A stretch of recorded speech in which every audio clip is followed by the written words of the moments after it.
Hello dear student, आज की इस वीडियो में मैं कवर करने वाला हूँ चैप्टर 1 का ऑल एग्जाम्पल एक्सरसाइज का वीडियो हमने अपलोड कर दिया है। और आज की इस वीडियो में मैं बात करने वाला हूँ एग्जाम्पल के बारे में। तो पहला एग्जाम्पल जो है वो है consider the number 4 to the power n, यानी आपको चेक करना है 4 to the power n when n is natural number, जबकि n क्या है, एक नेचुरल नंबर है।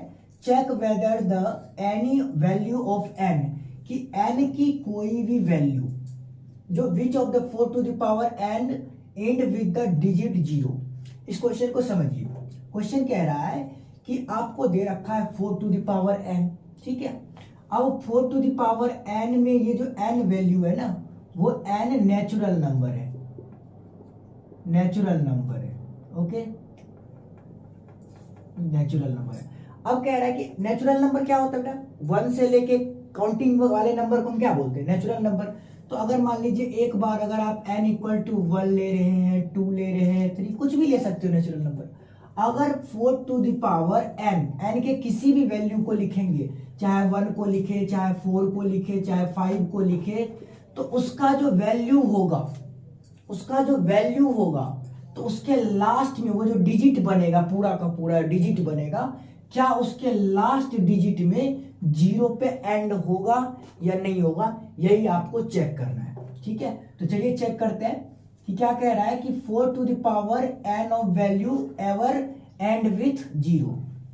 तो हम क्या करेंगे, 4 to the power n of value equal to क्या होगा, ठीक है। तो वेयर n इज क्या दे रखा है, natural number, n is natural number, natural number, okay. So we can write now natural number n equal to 1 2 3 4 dot dot etc, okay. So check now, check 4 to the power, if we have write n equal to 1, अगर हम n of value 1 लेंगे तो क्या होगा, देखिए 4 to the power n है तो n की वैल्यू कितनी हो जाएगी, 1, तो ये हो गया आपका 4। व्हेन n ऑफ वैल्यू 2, अगर n की वैल्यू हम 2 लेंगे तो क्या हो जाएगा, 4 to the power 2 equal to 4 multiply 4 equal to 60, okay. When we have take n of value 3, ठीक है, अगर हम n की वैल्यू 3 लेंगे तो क्या हो जाएगा, तो 4 to the power 3 equal to 4 multiply 4 multiply 4 equal to 64। अब आप देख रहे होंगे कि पहले n की वैल्यू जब 1 लिया हमने तो क्या आया, 4 आया, जब 2 लिया तो क्या आया, 6, फिर हमने लिया तो क्या आया, 4 आया। रिपीट होते जाएगा, पहले 4 आएगा, फिर 6 आएगा, फिर 4 आएगा, फिर अगेन 6 आएगा, फिर 4 आएगा। तो इस तरह से वैल्यू चेंज होकर के लास्ट में 4 6 4 6 4 6 आएगा, लेकिन लास्ट के डिजिट में आपको कहीं भी 0 देखने को नहीं मिलेगा। तो आप लास्ट में लिख सकते हो कि 4 to the power n of value never end with 0, यानी 4 टू द पावर n की वैल्यू कभी भी 0 डिजिट वाले नंबर पे एंड नहीं होगा। ये क्वेश्चन आपका हो गया। चलिए नेक्स्ट क्वेश्चन को देखते हैं। सेकंड क्वेश्चन क्या कह रहा है कि find the LCM and HCF. बहुत ही इजी क्वेश्चन है, एलसीएम और एचसीएफ फाइंड करना है ऑफ 6 एंड 20। किसका किसका, 6 और 20 का आपको एलसीएम और एचसीएफ फाइंड करना है by the prime factorization method. Prime factorization method से आपको फाइंड करना है, आपको कुछ नहीं करना है। प्राइम फैक्टराइजेशन मेथड क्या होता है कि दोनों का एलसीएम और एचसीएफ फाइंड करना है। तो एक नंबर हो गया आपका, पहला नंबर 6 और दूसरा नंबर हो गया आपको 20। तो पहले हम 6 का फाइंड कर लेते हैं। 2 के टेबल में 6 आता है 3 टाइम में, अब ये किसी से डिवाइड नहीं होगा, 2 मल्टीप्लाई 3। अब इसको हम 2 से करेंगे, 2 10 जा 20, फिर आ जाएगा ये 2 से, 2 5 जा 10, इसको हम लिख सकते हैं 2 मल्टीप्लाई 5। अब देखिए हमने पहले भी आपको चैप्टर में बता दिया है कि हमारा एचसीएफ क्या होता है बेटा, तो जो सबसे लीस्ट नंबर होता है और दोनों में आया हो, तो देखिए 2 इसमें भी है, इसमें भी है, 3 इसमें है लेकिन इसमें नहीं है, तो आपका जो नंबर होगा वो HCF क्या होगा, 2 होगा, लेकिन लीस्ट वाला। अब इसमें देखिए, इसमें 2 टाइम्स 2 है और इसमें सिंगल टाइम है, तो इसका HCF क्या हो जाएगा, 2 हो जाएगा। अब LCM देख लेते हैं, LCM कितना हो जाएगा, तो वही नंबर जो रिपीटेड है, ठीक है, लेकिन उसमें लार्जेस्ट, यानी 2 to the power 2 times, multiply 3 भी आ जाएगा और 5 भी आ जाएगा, तो कितना हो जाएगा, 2 2 जा 4, 4 3 जा 12, 12 5 जा 60।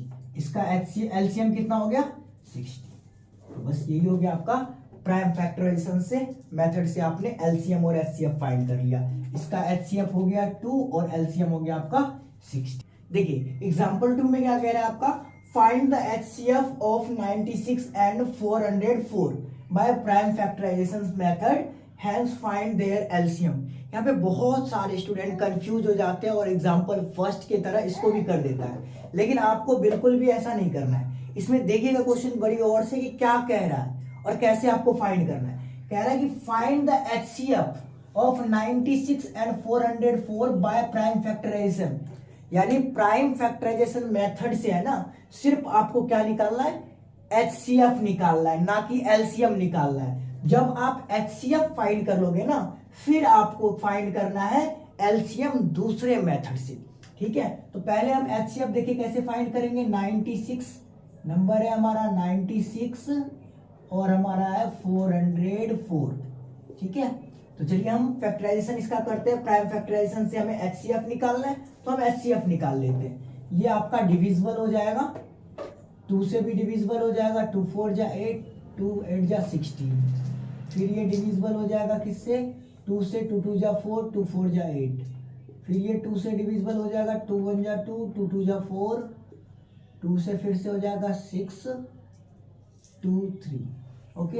ये हो जाएगा 2 से डिविजिबल, 2 2 जा 4, 0 2 2 1 0 1 1 0 1 किसी से डिविजिबल नहीं होगा, तो इसको हम एक काम करते हैं, यहीं पे छोड़ देते हैं 2, क्योंकि 1 0 1 जो है आपका प्राइम नंबर है, तो 2 मल्टीप्लाई 2 मल्टीप्लाई 1 0 1, ओके। अब यहाँ पे देखिए 2 multiply 2 multiply 2 multiply 2 multiply 2, 1 2 3 4 5, 1 2 3 4 5 multiply 3। अब इसको लिख सकते हैं 2 टू द पावर 2 मल्टीप्लाई 1 0 1 1 0 1। अब देखिए इसको हम लिख सकते हैं 2 टू द पावर 5 मल्टीप्लाई 3। हमें क्या फाइंड करना है, HCF। तो HCF इक्वल टू हमारा क्या हो जाएगा, देखिए दोनों में कॉमन क्या है, 2 है, और सबसे लीस्ट कौन सा है, 2 टू द पावर 2, यानी 2 टू द पावर 2 यानी 2 मल्टीप्लाई 2 इक्वल टू 4। ये 4 जो हो गया आपका क्या हो गया, HCF हो गया। 4 आपका क्या हो गया, HCF। अब जो आपको LCM फाइंड करना है ना, वो प्राइम फैक्टराइजेशन मेथड से बिल्कुल भी नहीं करना है, क्योंकि अगर प्राइम फैक्टराइजेशन मेथड से बोलता करने के लिए तो हमें पहले दे दिया जाता कि find the LCM and HCF according to prime factorization, लेकिन ऐसा बिल्कुल भी नहीं कहा है। तो आपको फॉर्मूला याद होगा, वो क्या होता था formula, HCF multiply LCM equal to product of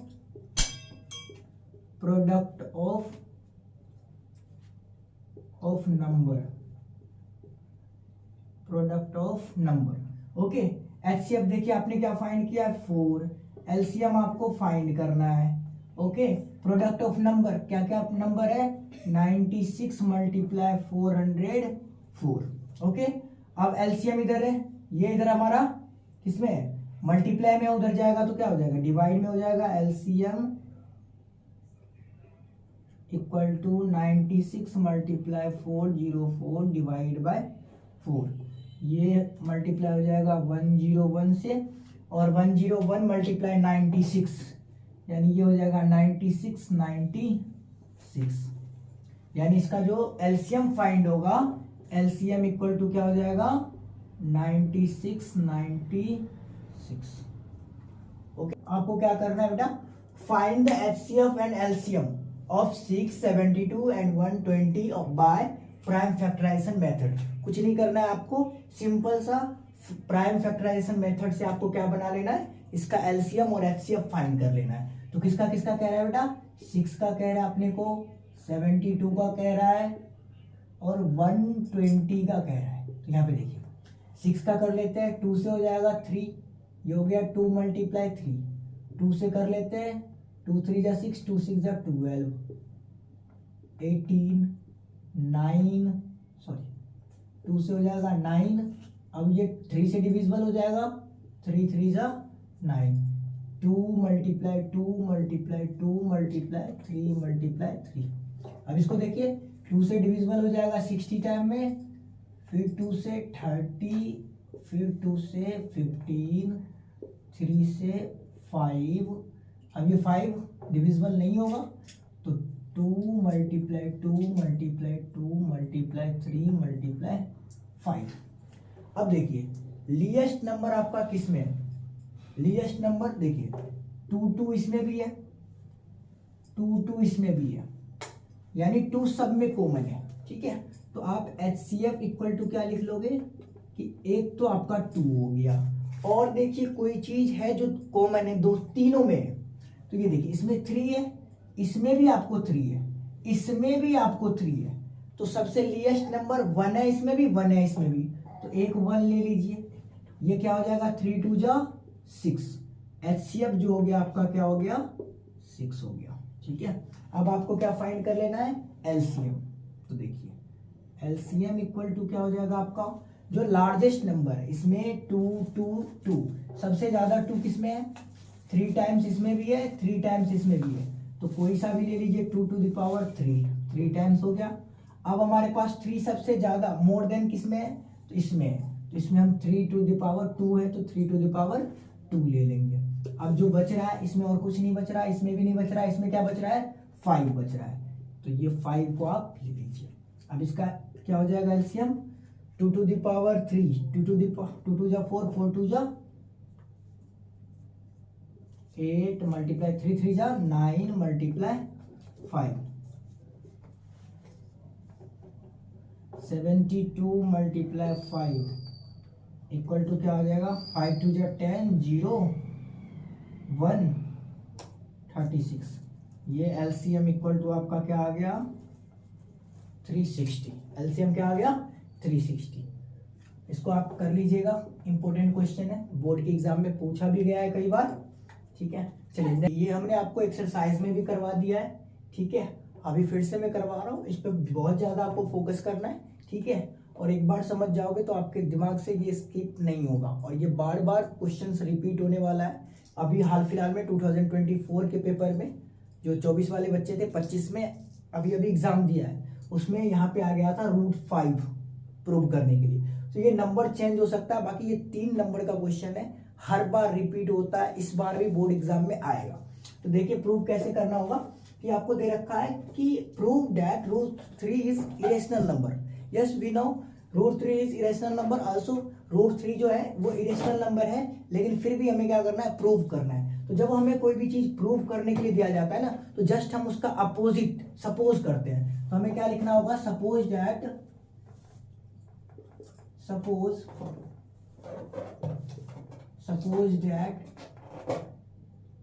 √3 is rational number.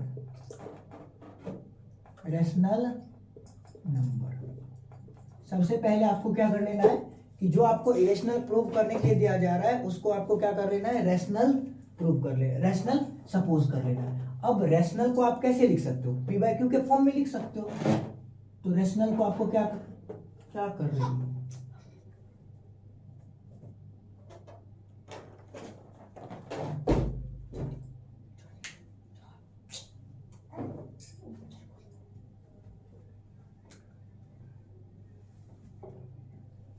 Rational को आप P/Q के फॉर्म में लिख सकते हो, तो इसको लिखिए P/Q, ये हो जाएगा आपका P/Q इक्वल टू हम लिख सकते हैं √3। ओके, अब इसको हम क्या करते हैं, P इक्वल टू √3Q हो जाएगा हमारा, हमने क्रॉस मल्टीप्लीकेशन कर दिया। अब देखिए, अब जब ये रैशनल नंबर है, हमने सपोज किया है रैशनल नंबर, तो √3 को तो हमें रिमूव करना होगा। अब रूट 3 को रिमूव करने के लिए हम क्या करेंगे, बोथ साइड स्क्वायरिंग कर देंगे। तो बोथ साइड स्क्वायरिंग, जब बोथ साइड आप स्क्वायरिंग कर दोगे तो आपको इधर भी स्क्वायर लगाना होगा और इधर भी स्क्वायर आपको लगाना होगा। ओके, जैसे ही आप स्क्वायर लगाओगे तो देखिए p का स्क्वायर क्या हो जाएगा, p स्क्वायर हो जाएगा, नो डाउट। रूट 3 का स्क्वायर क्या हो जाएगा, 3 हो जाएगा, और q का स्क्वायर क्या हो जाएगा, q स्क्वायर हो जाएगा। अब आप ये दोनों किसमें है, मल्टीप्लाई में है ना, तो आप क्या कर सकते हो कि इस 3 को, ठीक है, या इस q को इधर भी ले आ सकते हो। तो ये क्या हो जाएगा, p square by 3 equal to q square. कोई डाउट? तो आप यहां पे लिख सकते हो, ये देखिए p स्क्वायर को डिवाइड कौन कर रहा है, 3 कर रहा है, तो आप लिखोगे p square divisible by 3, p square divisible by 3, so p also divisible by 3। कह रहा है कि p स्क्वायर डिविजिबल है किससे, 3 से, तो p भी डिविजिबल होगा किससे, 3 से। क्यों, आइए चेक करते हैं। देखिए यहां पे थोड़ा सा देख लीजिएगा कि p स्क्वायर डिविजिबल है 3 से, p स्क्वायर डिविजिबल है 3 से, तो q स्क्वायर इधर है, ठीक है।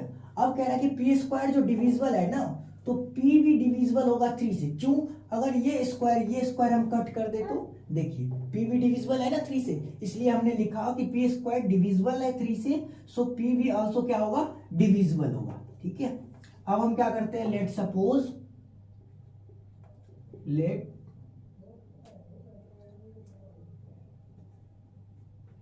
p square equal to k। हमने क्या मान लिया, p इक्वल टू क्या हमने मान लिया, k, कि जो p इक्वल टू है वो क्या है, k, where k is integer. हमने क्या मान लिया, k क्या है, इंटीजर है। अब देखिएगा यहाँ पे p का क्या है, होल स्क्वायर है, तो p इक्वल टू हमने क्या माना है, k माना है, तो हमें क्या लिखना होगा, k of whole square equal to, इधर सेम है 3q स्क्वायर, ठीक है। तो अब हम इस 3 को फिर से इधर भेजेंगे, तो ये क्या हो जाएगा आपका k स्क्वायर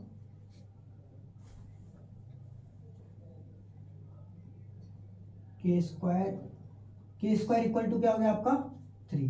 तो आप ऐसे भी लिख सकते हो कि k square divide by 3 equal to q square, ठीक है।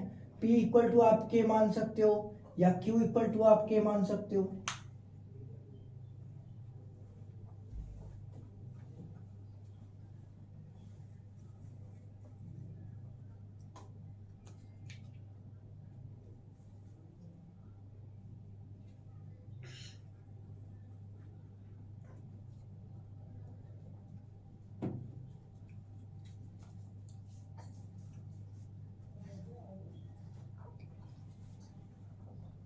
तो ये देखिए अब हमारा क्या हो जाएगा, यहाँ पे आप लिख सकते हो कि p स्क्वायर,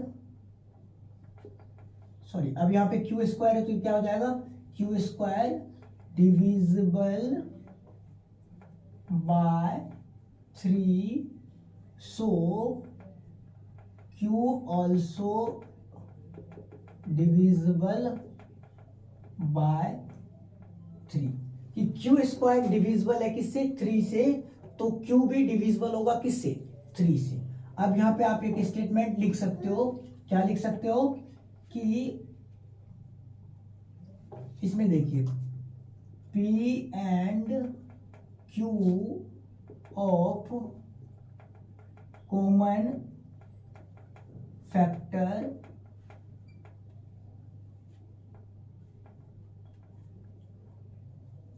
थ्री। देखिए p और q का कॉमन फैक्टर क्या है, 3, यानी p को डिवाइड कर रहा है 3 और q को भी डिवाइड कर रहा है क्या, 3, तो 3 क्या है आपका कॉमन फैक्टर है, 3 क्या आपका कॉमन फैक्टर है। एंड फिर लिखोगे आप 3 is a prime number, so we not express from P by Q। ठीक है, सो हम 3 को P बाय Q के फॉर्म में एक्सप्रेस करके नहीं लिख सकते, तो आप लिखोगे hence √3 is rational number statement is false. ठीक है, कि हेल्स हमने √3 √3 रैशनल नंबर है, ये स्टेटमेंट हमारा क्या है, फॉल्स है। इसका मतलब जो √3 है वो क्या है, इरेशनल नंबर है। ठीक है, चलिए नेक्स्ट क्वेश्चन की तरफ बढ़ते हैं। लास्ट एग्जांपल नंबर 7 आपका क्या कह रहा है, so that 3√2 is irrational number. Same process आपको इसमें फॉलो करना है, लेकिन वो जो पहले वाला क्वेश्चन था उससे ये इजी है, क्योंकि इसमें 2 डिजिट एक कॉम्बिनेशन आप देख सकते हो। 3 जो है ना वो रेशनल नंबर है और √2 जो है वो इरेशनल नंबर है, तो इन दोनों का कॉम्बिनेशन दे रखा है। तो आपको कॉम्बिनेशन दे रखा है, तो आपको क्या करना है कि सबसे पहले वही करना है आपको, लेट सपोज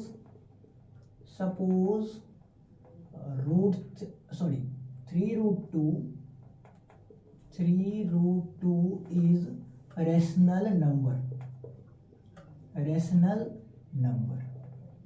ओके, कि √3√2 जो है ना वो आपका क्या है, रैशनल नंबर है। अब जैसे ही रैशनल नंबर है, आप इसको क्या लिख सकते हो, P बाय Q के फॉर्म में लिख सकते हो, इक्वल टू 3√2। ओके, अब यहाँ पे आप देख सकते हो कि ये 3 जो है इसको आप इस साइड ले आके आ सकते हो, तो ये क्या हो जाएगा, 3P by Q equal to √3। Okay, √2 यहाँ पे आप लिख सकते हो कि 3P by Q is rational number. ये क्या है, rational number, and √3 is irrational number. So rational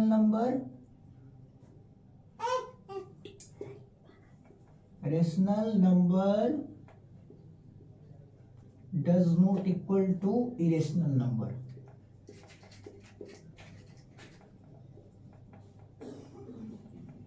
कि रेशनल नंबर का कॉम्बिनेशन कभी भी रेशनल नंबर के साथ होगा तो वो क्या होगा, टोटल का टोटल इरेशनल नंबर ही होगा।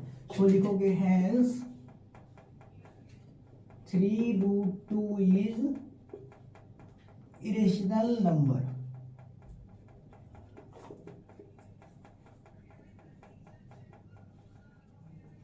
ओके, सबसे पहले आपको क्या करना है, लेट सपोज कर लेना है कि ये रेशनल नंबर है, P बाय Q के फॉर्म में लिख देना है, 3 को इधर लेके आ जाना है। ठीक है, इसमें क्या हो जाएगा आपका, ये नंबर रेशनल नंबर हो जाएगा और √2 जो होगा वो क्या होगा, इरेशनल नंबर हो जाएगा।